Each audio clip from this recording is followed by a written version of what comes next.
Graças e paz, irmãos.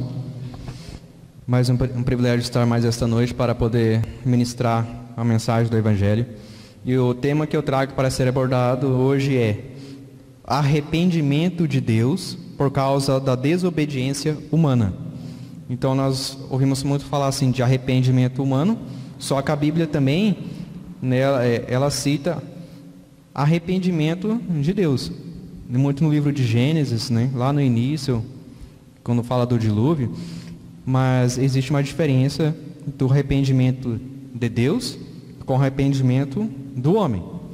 Então, para nós podermos entender, nós precisamos primeiro compreender o significado das palavras, como elas foram escritas na época no original hebraico e no grego.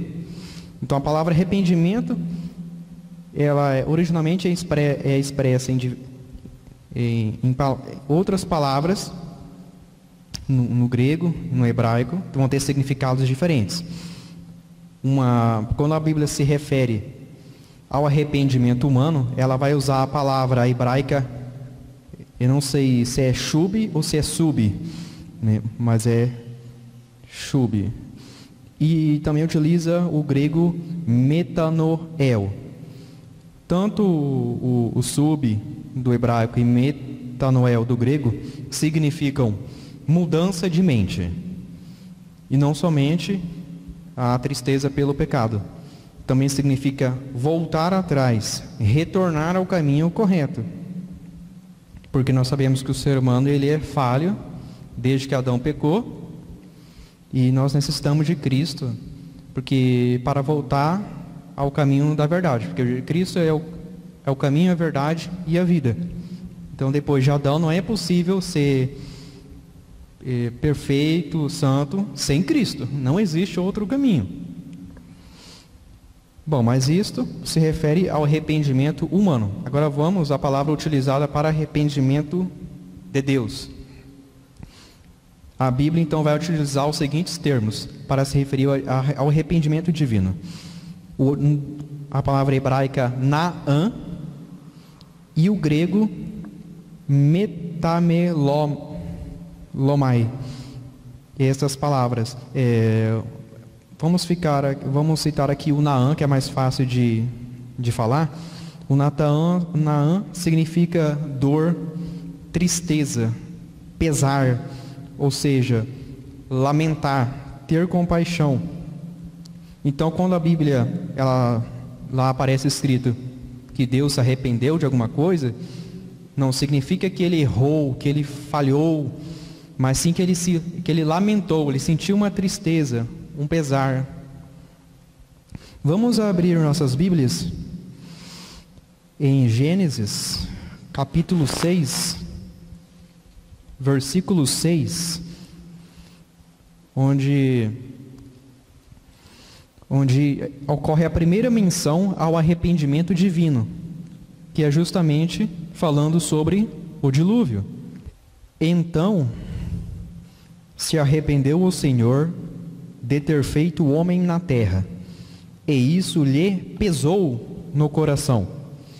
Disse o Senhor: farei desaparecer da face da terra o homem que criei, o homem e o animal, os répteis e as aves dos céus, porque me arrependo de haver feito. Então, quando fala de se arrepender aqui, que é no sentido de que o Senhor sentiu tristeza, pesar. Ele se lamentou por ser obrigado, na sua justiça e misericórdia, a ter que punir o homem.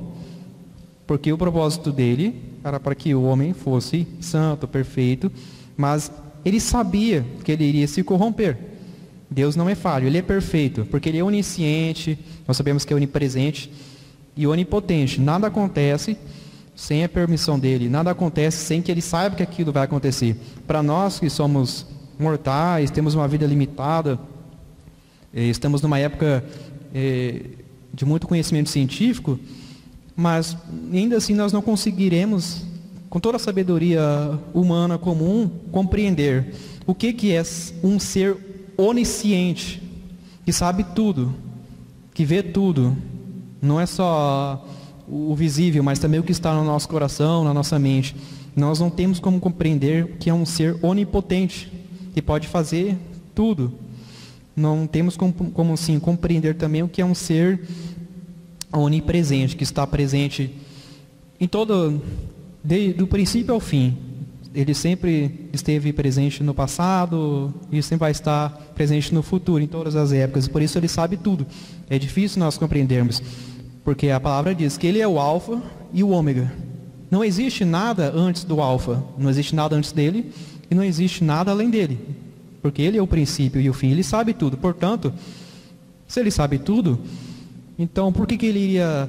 Então esse arrependimento descrito na Bíblia, quando se refere a Deus, não é um arrependimento igual ao arrependimento humano, e sim no sentido de lamentar, porque ele é o Pai Celeste, um Pai Celeste perfeito. Ele não existe nada que ele tenha que mudar, nada, porque ele já é perfeito, não existe como melhorar ou piorar a perfeição dele. Vamos abrir agora no livro de Números, capítulo 23, versículo 19. Diz assim a palavra: Deus não é homem para que minta, nem filho de homem para que se arrependa. E lá em Malaquias, capítulo 3, versículo 6, diz o seguinte: Eu, o Senhor, não mudo. E já no livro de 1 Samuel, capítulo 15, versículo 29, a palavra diz: Aquele que é a glória de Israel não mente nem se arrepende, pois não é homem para que se arrependa. Então, a mudança, nós, como vimos, quando se utiliza a palavra hebraica sub para se referir ao arrependimento humano, ela tem um significado de mudança de mente, né? Quando o ser humano fica triste por pecar, quer retornar ao caminho, então ocorre uma mudança nele. O arrependimento, nós podemos assim também aqui já colocar uma diferença entre o remorso e o arrependimento sincero. O remorso é quando a pessoa ela faz uma coisa que sabe que não é correta, a consciência bate, só que logo acaba aquela tristeza, ela volta a cometer. Mas quando cometeu o erro, mas quando o arrependimento ele é sincero e verdadeiro, ela sente a necessidade de abandonar o pecado de vez, o que só é possível através do caminho de Cristo. Agora, essas mudanças ocorrem com o ser humano, só que Deus não muda. Deus não muda. O que muda são as circunstâncias, a relação que o homem resolve ter com Deus. Porque Deus, ele quer, qual que é a relação que Deus quer ter com nós? É a relação que um pai quer ter com o filho, uma relação de amor. Só que os humanos, eles têm o arbítrio, eles podem escolher ter uma relação de amor ou de desprezo com Deus.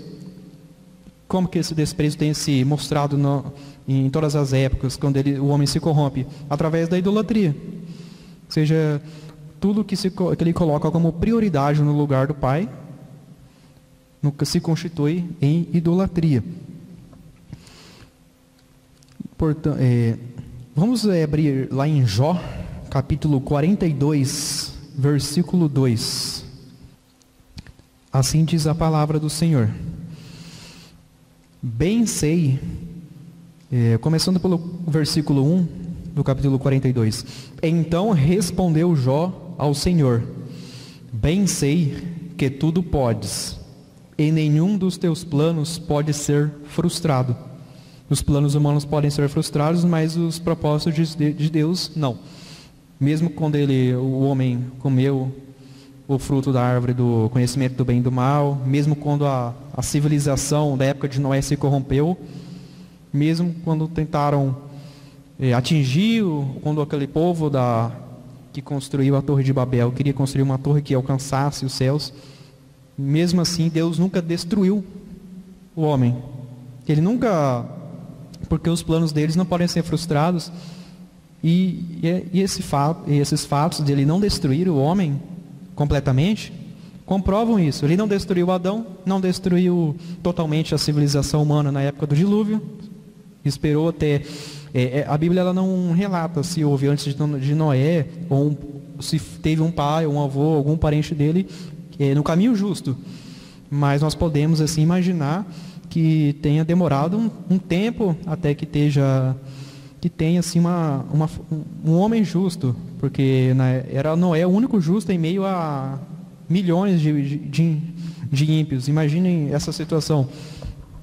Mas nós podemos imaginar então que Deus, entre o fim de uma geração justa lá mais próxima da época de Adão e entre a época em que só existia Noé de justo, houve um longo período. Imagina só a tristeza de Deus vendo geração após geração se corromper, praticar iniquidades que causaram uma tremenda ira no Senhor, porque chegou o momento em que ele teve que punir e destruir todo o restante. Imagina o grau de iniquidade daquela época, mas ainda assim ele teve misericórdia, ele teve compaixão, ele teve tristeza, ele teve o pesar. Esse é o sentido do arrependimento divino, conforme está relatado lá em Gênesis, capítulo 6, versículo 6. Vamos abrir agora em Gênesis, capítulo 18, versículo 23. No capítulo 18, entre os versículos 23 e 33, é feito um relato daquela intercessão de Abraão para que Deus não destruísse o justo com o ímpio quando o Senhor quis destruir a cidade de Sodoma e Gomorra, porque o clamor havia muita iniquidade naquelas cidades e o clamor da cidade havia chegado ao Senhor. Chegou o momento que o Senhor, vamos dizer assim, atingiu o limite, viu que deveria colocar um basta na situação de extrema iniquidade. Mas o Senhor teve a paciência de ouvir Abraão. Porque nós sabemos que Abraão, mesmo após essa intercessão, mesmo querendo salvar mais pessoas ali, o único justo além dele que tinha era Ló. E no começo, quando ele começou a argumentar com o Senhor, ele pediu para que não destruísse as cidades, caso encontrasse 50 justos. Depois foi diminuindo até chegar a 10. Mas é claro que o Senhor ele não revelou a Abraão que haveria só Ló. Ele deixou que o Abraão fosse argumentando. Isso demonstra uma misericórdia com Abraão. Então, como eu disse, Deus, na essência, ele não muda. Sempre vão ser as circunstâncias. A mudança sempre vai ser feita pelo homem. Então, se o homem, desde que Adão pecou, ele está destituído da salvação. Ele não é capaz de ser salvo por méritos próprios. Todos os homens que nasceram depois dele estão sob condenação eterna. E qual a solução para isso? Deus quer que todas as pessoas depois de Adão fossem condenadas? Não.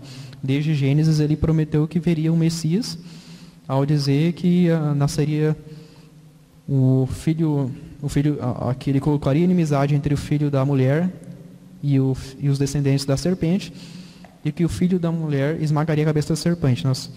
E a serpente, sabemos que é o símbolo de Satanás, e o filho eu se referia à descendência.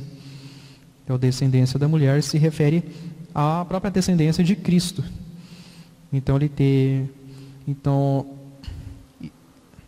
Se por causa de um único homem entrou o pecado no mundo, o que nos condenou, mas por outro lado o Senhor já tinha uma solução, tinha já o plano de salvação que envolve Cristo. Nesse plano de salvação tem que haver um arrependimento por parte dos humanos, mas é um arrependimento sincero e não um remorso, porque Deus não aceita a aparência do humano, não aceita a aparência do homem. Tem que haver um abandono do pecado, mas também deve haver a fé em Cristo, a fé na morte e ressurreição de Cristo. Também deve morrer com Jesus na cruz, deve crucificar as suas próprias vontades. E o homem, aceitando o Evangelho de Deus, obedecendo, tendo fé, tendo a perseverança, ele vai mudar as circunstâncias. E mudando essas circunstâncias dele na sua relação com o Senhor também vai mudar a atitude dele. E assim, a Bíblia, ela usa muitas figuras de linguagem. Vamos, dentro desse contexto que ela fala que Deus se arrepende, existem outras situações, meio assim, que a princípio, se nós não buscar entendimento, nós não iremos compreender de primeira. Porque ela pode ter vamos abrir lá em Salmo 78, versículo 65, no livro de Salmo 78, versículo 65, a Bíblia usa uma figura de linguagem em que é descrito o seguinte: então o Senhor despertou como de um sono, como um valente que grita excitado pelo vinho. E lá em Jeremias, só que Deus, ele nunca dorme. Então o que é isso? É uma figura de linguagem. E a mesma coisa é utilizada lá em Jeremias capítulo 7, versículo 3. Jeremias 7, versículo 13. Agora, pois, visto que fazeis todas estas obras, diz o Senhor, e eu vos falei, começando de madrugada, e não me ouviste. Chamei-vos e não me respondestes. Aqui diz que Deus começou a falar de madrugada, ou seja, ele estava madrugando. Então estes são, junto com o exemplo de Salmo lá em 78, versículo 65, são figuras de linguagens. Por que eu estou citando estas passagens? Porque ao falar de arrependimento, ao usar a palavra arrependimento, a Bíblia também está usando uma figura de linguagem, porque mesmo que nós falamos em pesar, lamentação, nós não temos uma compreensão, nós não somos capazes de compreender de fato o grau de sofrimento do nosso Senhor. E porque nós temos uma compreensão limitada das coisas espirituais. Nós só teremos uma compreensão plana depois que nós formos habitar com Ele no reino dos céus.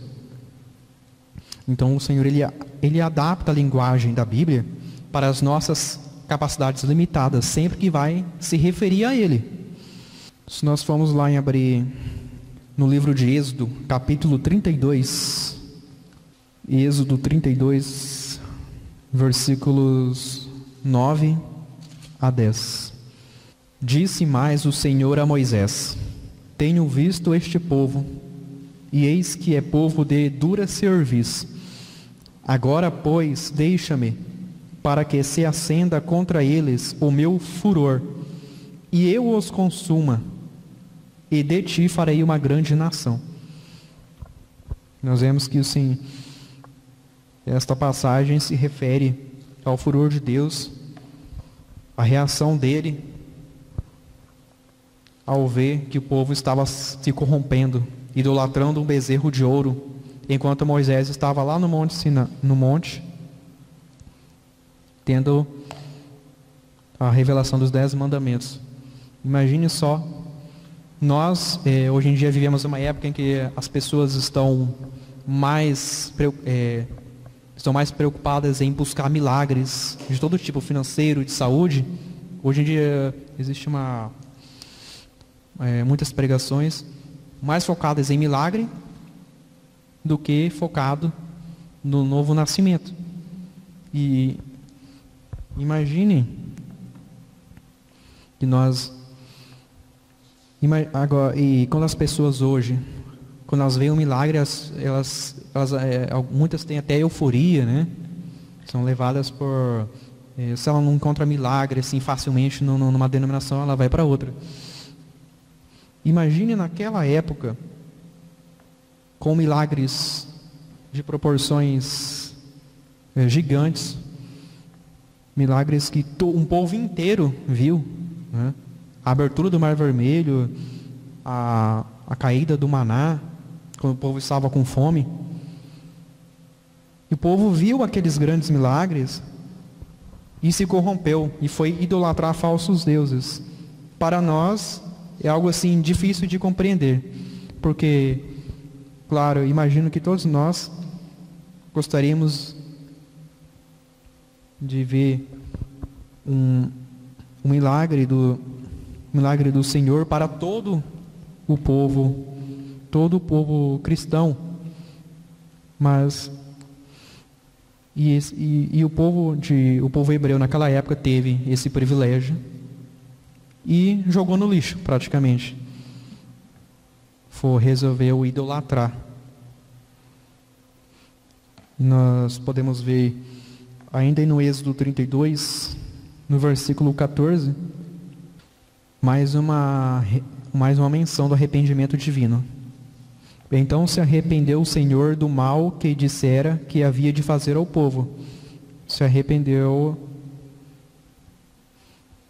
por causa da intercessão de Moisés. Nós podemos ver essa intercessão de Moisés entre os versículos 11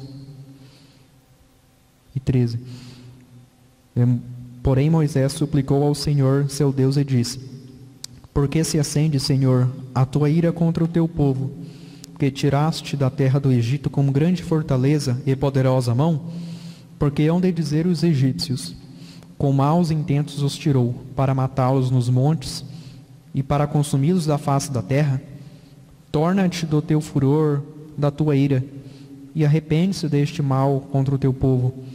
Lembra-te de Abraão, de Isaque e de Israel, teus servos, aos quais por ti mesmo tens jurado, e lhes disseste: multiplicarei a vossa descendência como as estrelas do céu, e toda esta terra de que tenho falado, dá-la-ei a vossa descendência, para que a possuam por herança eternamente.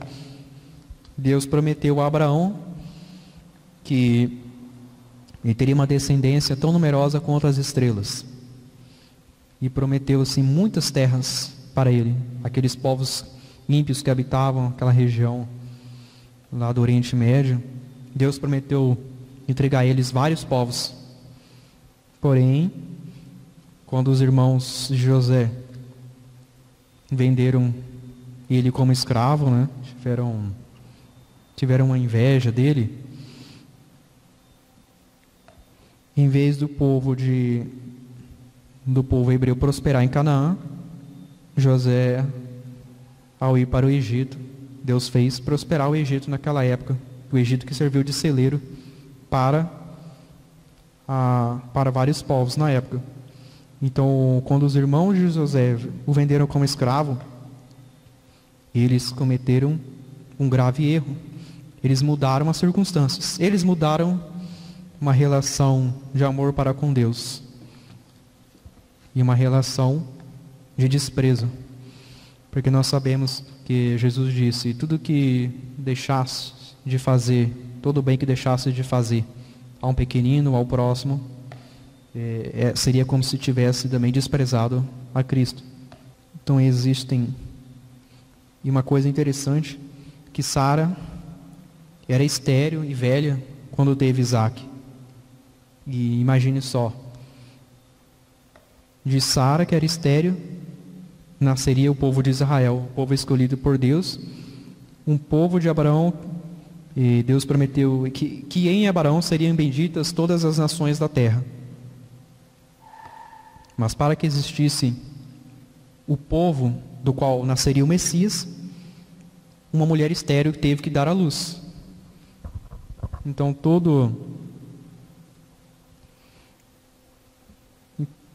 Deus poderia ter chamado ter chamado Abraão para fazer aquelas promessas que ele fez quando Sara era jovem, não poderia? Mas não. Ele chamou Abraão e fez a promessa para que Sara teria filho, não quando ela era jovem, mas quando ela já estava velha. Mas isto Deus sabe o que faz, né? E nós sabemos que na história de Israel houve prosperidade, houve períodos de paz, mas também houve muitos castigos toda vez que o povo idolatrava falsos deuses, quando praticava iniquidades. Deus chamava lá, levantava outro profeta, e que libertava, fazia aquele, por exemplo, Sansão, o Gideão também são exemplos de que ajudaram os israelitas a vencerem, ajudaram os hebreus a vencerem os filisteus. Porém, o povo via aquele milagre e logo depois de um tempo vinha outra geração, não ligava, desprezava, jogava mudava a relação de amor com Deus em uma relação de desprezo, voltava a idolatrar. Isso aconteceu muitas e muitas vezes. Então o povo desobedecia descaradamente, mesmo conhecendo todo o poder do Senhor. Então aqui nesse momento se faz necessário nós analisarmos quais são as consequências dessa desobediência, que tanto faz o Senhor ter lamentação, que faz Deus ter pesar, tristeza. No livro de Deuteronômio, capítulo 28. Olha só a promessa que fez o Senhor. O que disse o Senhor ao povo hebreu. Se atentamente ouvires a voz do Senhor teu Deus, tendo cuidado de guardar todos os seus mandamentos, que hoje te ordeno, o Senhor teu Deus te exaltará sobre todas as nações da terra. Se ouvires a voz do Senhor teu Deus, virão sobre ti e te alcançarão todas estas bênçãos. Bendito serás tu na cidade, e bendito serás tu no campo. Bendito o fruto do teu ventre, e o fruto da tua terra, e o fruto dos teus animais, e as crias das tuas vacas, pesos das tuas ovelhas. No versículo 7, o Senhor fará que sejam derrotados na tua presença os inimigos que se levantarem contra ti. Por um caminho sairão contra ti, mas por 7 caminhos fugirão da tua presença. O Senhor determinará que a bênção esteja nos teus celeiros, e em tudo o que colocares a mão, e Ele te abençoará na terra que te dá o Senhor teu Deus. No versículo 12, ainda falando sobre as bênçãos decorrentes da obediência. Vejam bem, no versículo 12, o Senhor te abrirá o bom tesouro, o céu, para dar chuva na tua terra no seu tempo, e para abençoar toda a obra das tuas mãos. Emprestarás a muitas gentes, porém tu não tomarás emprestado. Ou seja, se o povo obedecesse, jamais saberia o que é uma crise econômica. No versículo 13, o Senhor te porá por cabeça e por cauda, e não por cauda, e só estarás em cima e não embaixo, se obedeceres aos mandamentos do Senhor teu Deus, que hoje te ordeno para os guardar e cumprir. Não te desviarás de todas as palavras que hoje te ordeno, nem para a direita, nem para a esquerda, seguindo outros deuses para os servires. Então o Senhor, Ele advertiu. Ele avisou que haveriam bênçãos decorrentes da obediência, mas também advertiu sobre as consequências da desobediência. A partir do versículo 15. Será, porém, que se não deres ouvidos à voz do Senhor teu Deus, não cuidando em cumprir todos os seus mandamentos e os seus estatutos que hoje te ordeno, então virão todas estas maldições sobre ti e te alcançarão. Maldito serás tu na cidade, e maldito serás no campo. Maldito o teu cesto e a tua amassadeira.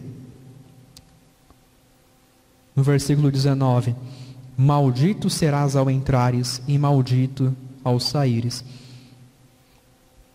O Senhor mandará sobre ti a maldição, a confusão e a ameaça em tudo quanto empreenderes, até que sejas destruído e repentinamente pereças, por causa da maldade das tuas obras, com que me abandonaste. E nós sabemos, ao vermos a história do povo hebreu, né, o cativeiro da Babilônia, e mesmo depois da época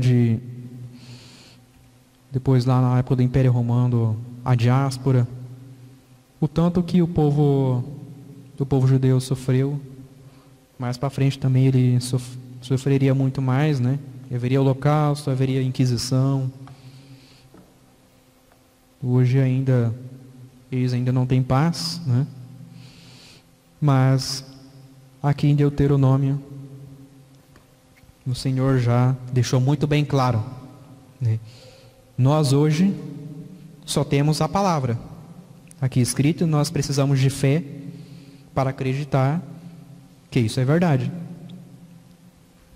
Agora imagino isso mais de 2.000 anos, uns 2.500 anos, mais de 2.500 anos atrás, o povo que testemunhou o poder de Deus, recebeu essa lei escrita, Moisés passou a eles, e ainda assim as gerações seguintes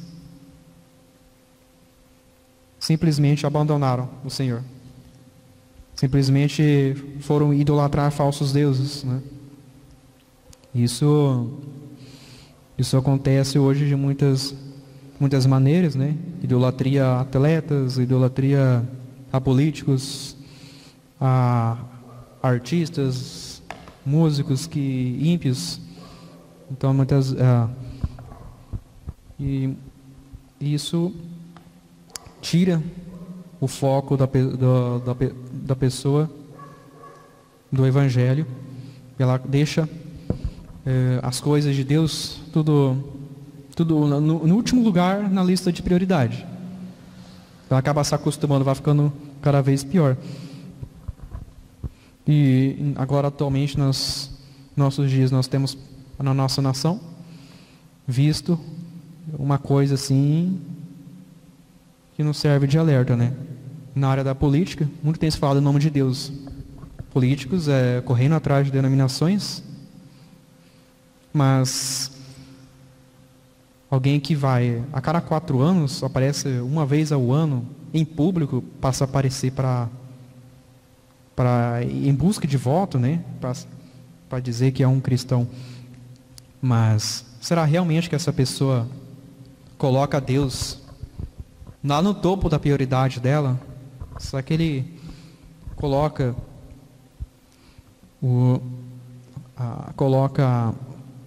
a obediência aos mandamentos de Deus em primeiro lugar?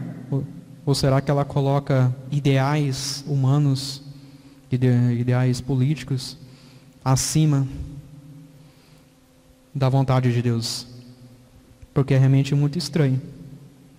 É realmente difícil acreditar que hoje na política, para conseguir ganhar alguma coisa, ele tem que agradar a todo mundo. Então ele não vai servir só um senhor, ele vai servir a 2 senhores. E vai ter que negociar, e vai ter que acabar se assentando em rodas de escarnecedores. Então isso não serve de alerta, né? Mas que Deus tenha e que essas pessoas elas possam abrir os olhos, que elas possam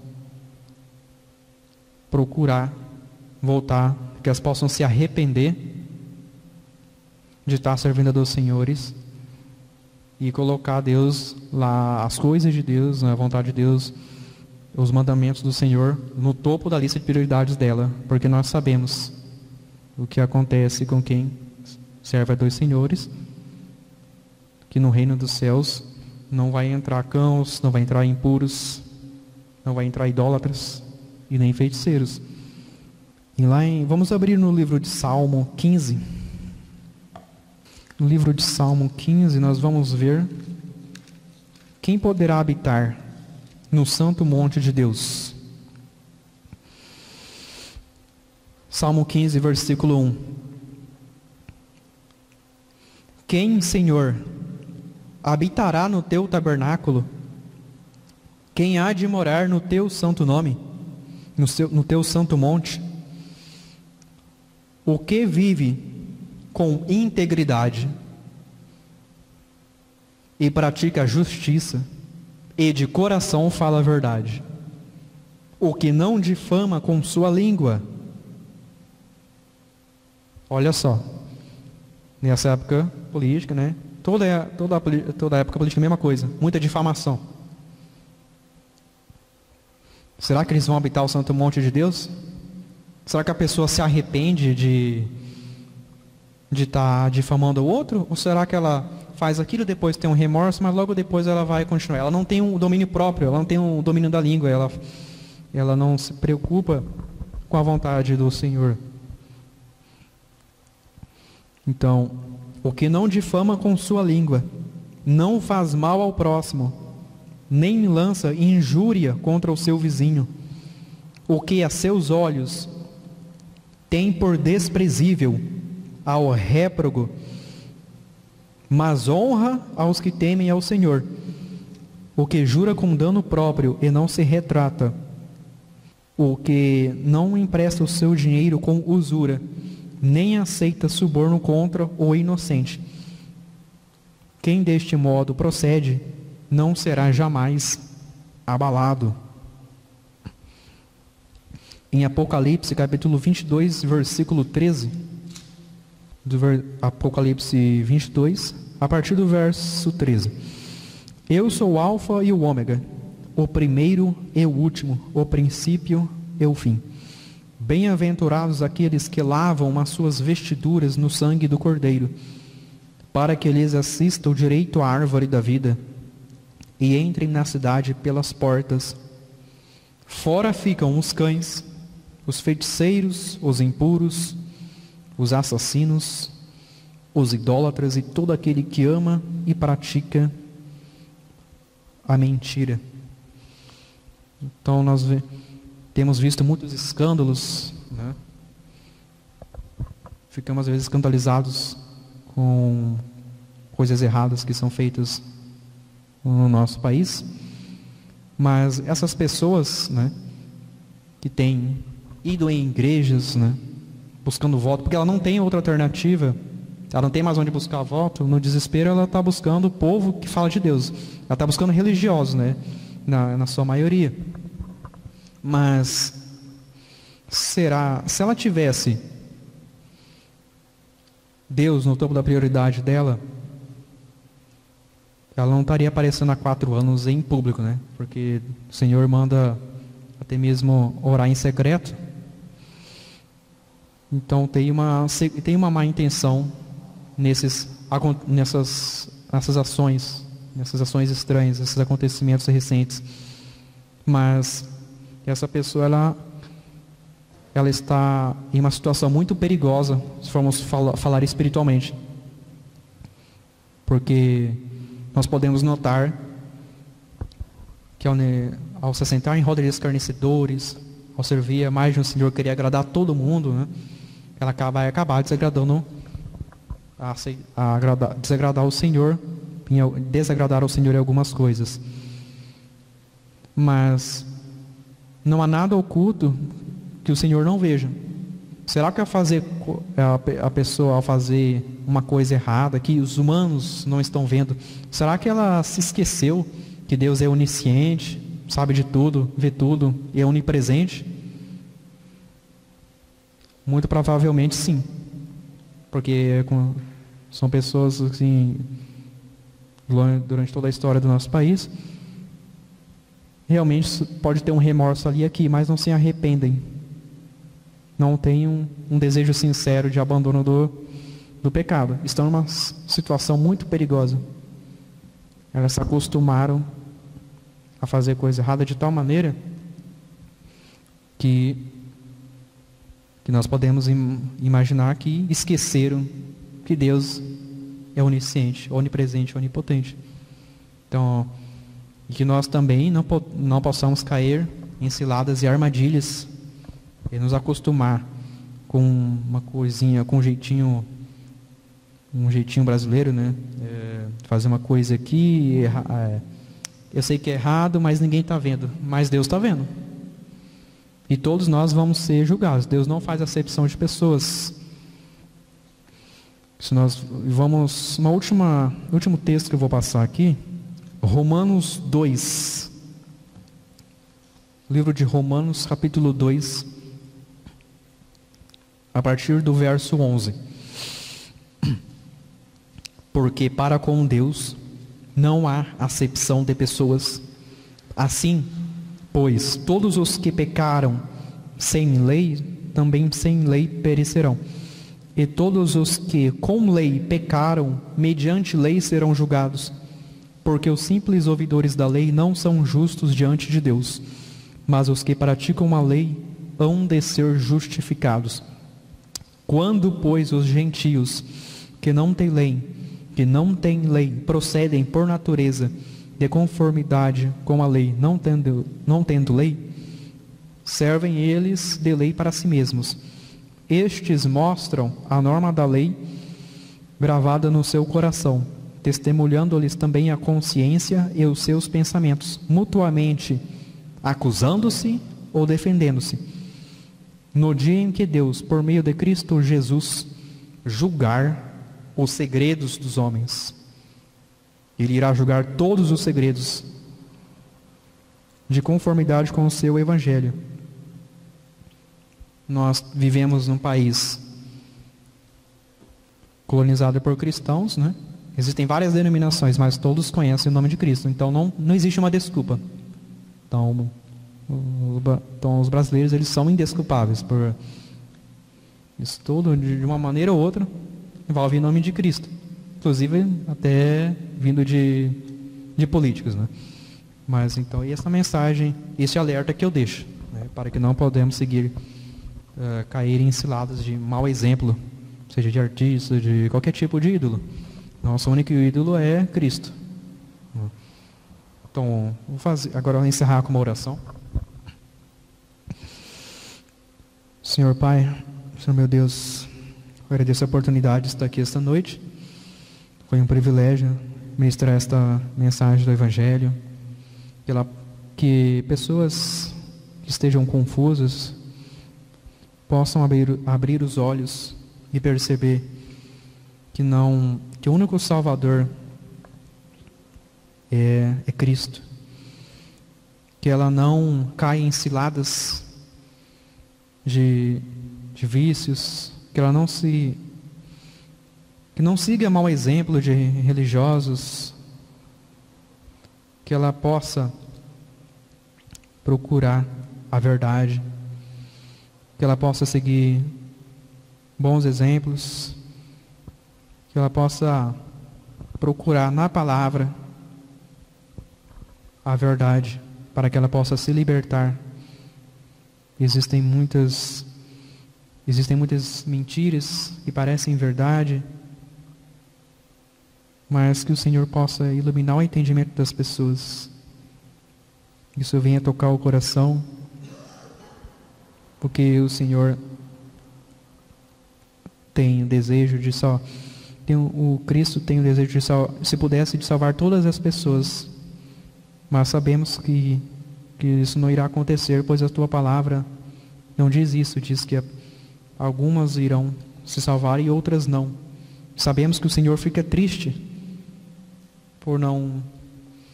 pelo fato dos homens desprezarem a tua vontade e o Senhor ser, na tua misericórdia, não poder salvar a todos, mas aqueles que ouvirem esta mensagem, que possam ser tocados, abrir os olhos e ter a vontade de crucificar as tuas vontades, abandonar qualquer tipo de idolatria e se achegar com amor ao caminho de Cristo, porque Cristo é o caminho, a verdade e a vida.